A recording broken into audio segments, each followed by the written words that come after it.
بسم اللہ الرحمن الرحیم۔ السلام علیکم۔ آج کی کہانی ہے چلاک لومڑی۔ ایک دیہاتی اپنی لاٹھی میں ایک گٹھڑی باندھے ہوئے گانے گاتا سنسان سڑک پر چلا جا رہا تھا۔ سڑک کے کنارے دور دور تک جنگل پھیلا ہوا تھا اور کئی جانوروں کے بولنے کی آوازیں سڑک تک آ رہی تھیں۔ تھوڑی دور چل کر دیہاتی نے دیکھا کہ ایک بڑا سا لوہے کا پنجرا سڑک کے کنارے رکھا ہے اور اس پنجرے میں ایک شیر بند ہے۔ یہ دیکھ کر وہ بہت حیران ہوا اور پنجرے کے پاس آ گیا۔ اندر بند شیر نے جب اس کو دیکھا تو رونی صورت بنا کر بولا، بھیا تم بہت اچھے آدمی معلوم ہوتے ہو، دیکھو مجھے کسی نے اس پنجرے میں بند کر دیا ہے، اگر تم کھول دو گے تو بہت مہربانی ہوگی۔ دیہاتی آدمی ڈر رہا تھا مگر اپنی تعریف سن کر وہ قریب آ گیا۔ تب شیر نے اس کی اور تعریف کرنا شروع کر دی، بھیا تم تو بہت ہی اچھے اور خوبصورت آدمی ہو، یہاں بہت سے لوگ گزرے مگر کوئی مجھے اتنا اچھا نہیں لگا، تم قریب آؤ اور پنجرے پر لگی زنجیر کھول دو، میں بہت پیاسا ہوں، 2 دن سے یہیں بند ہوں۔ اس آدمی کو بہت ترس آیا اور اس نے آگے بڑھ کر پنجرے کا دروازہ کھول دیا۔ شیر دہاڑ مار کر باہر آ گیا اور دیہاتی پر جھپٹا۔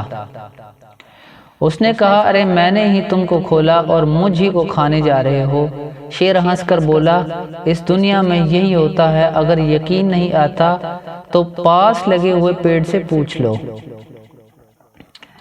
دیہاتی نے پیڑ سے کہا، بھیا پیڑ، میں راستے پر جا رہا تھا، شیر پنجرے میں بند تھا، اس نے مجھ سے کہا کہ مجھے کھول دو اور میں نے کھول دیا، اب یہ مجھے کو کھانا چاہتا ہے۔ پیڑ نے جواب دیا، اس دنیا میں ایسا ہی ہوتا ہے، لوگ میرے پھل کھاتے ہیں اور میرے سائے میں اپنی تھکن مٹاتے ہیں، مگر جب ضرورت پڑتی ہے تو مجھے کاٹ کر جلا بھی دیتے ہیں، مجھ پر ترس نہیں کھاتے۔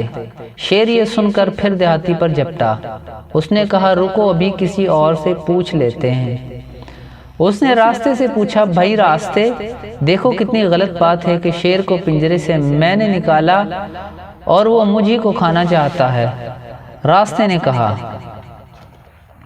ہاں بھائی کیا کریں، دنیا ایسی ہی ہے، مجھ پر چل کر لوگ منزل تک پہنچتے ہیں، میں ان کو تھکن میں آرام دینے کے لیے اپنے اوپر سلا لیتا ہوں، مگر جب ان کو مٹی کی ضرورت ہوتی ہے تو میرے سینے پر زخم ڈال کر مجھے کھود ڈالتے ہیں، یہ نہیں سوچتے کہ میں نے کبھی آرام دیا تھا۔ شیر یہ بات سن کر پھر جھپٹا۔ دیہاتی سہم کر ایک قدم پیچھے ہٹا، تب وہاں ایک لومڑی گھومتی نظر آئی۔ دیہاتی اس کی طرف لپکا اور بولا، دیکھو یہاں کیا غضب ہو رہا ہے۔ لومڑی اطمینان سے ٹہلتی ہوئی قریب آئی اور پوچھا، کیا بات ہے، کیوں پریشان ہو؟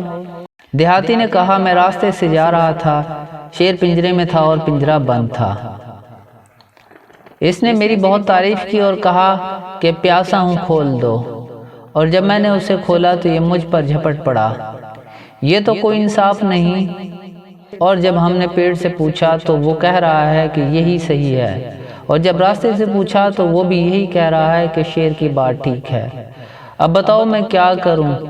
شیر کھڑا یہ سب باتیں سن کر یہی سوچ رہا تھا کہ دیہاتی کی بات ختم ہو تو اس کو کھا کر اپنی بھوک مٹاؤں۔ لومڑی بولی، اچھا میں سمجھ گئی، تم پنجرے میں بند تھے اور پیڑ آیا اور اس نے تم کو پنجرے سے نکالا۔ ارے نہیں، میں نہیں، شیر بند تھا، دیہاتی نے سمجھایا۔ اچھا، لومڑی بولی، شیر بند تھا اور راستے نے شیر کو کھول دیا، تو تم کیوں پریشان ہو؟ راستے نے نہیں، میں نے اس کو پنجرے سے کھولا ہے۔ دیہاتی الجھ کر بولا، بھائی میری سمجھ میں کچھ نہیں آ رہا، کون بند تھا، کس نے کھولا، کیا ہوا، پھر سے بتاؤ۔ لومڑی نے کہا۔ شیر نے سوچا بہت وقت برباد ہو رہا ہے، وہ بولا، میں پنجرے میں بند تھا، یہ کہہ کر وہ پنجرے کی طرف گیا اور اندر جا کر بولا، یوں بند تھا، تو لومڑی نے آگے بڑھ کر پنجرے کا دروازہ بند کر دیا اور زنجیر چڑھا دی، پھر مڑ کر دیہاتی سے بولی، اب تم اپنے راستے جاؤ، ہر ایک مدد کے قابل نہیں ہوتا۔ دیہاتی نے اپنی لاٹھی اٹھائی اور احسان مندی سے لومڑی کو دیکھتا ہوا تیز تیز قدموں سے چلتا ہوا راستے سے گزر گیا۔